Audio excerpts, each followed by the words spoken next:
А накануне Дня Республики в Санкт-Петербурге в здании Законодательного собрания Ленинградской области прошло совместное заседание членов Парламентской ассоциации Северо-Запада России и Парламентской ассоциации Дальний Восток и Забайкалье.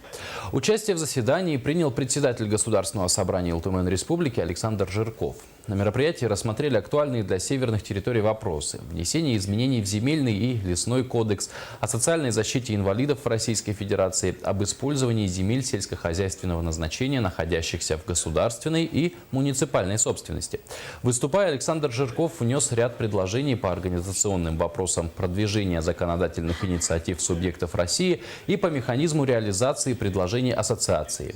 Теперь такие совместные заседания решено проводить 2 раза в год.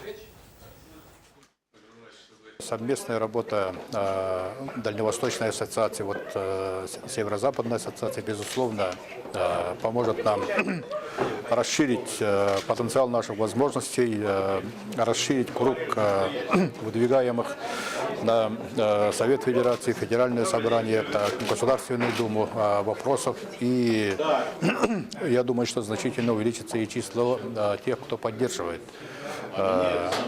наши совместные заявления, наши совместные законодательные инициативы и так далее, и другие вопросы.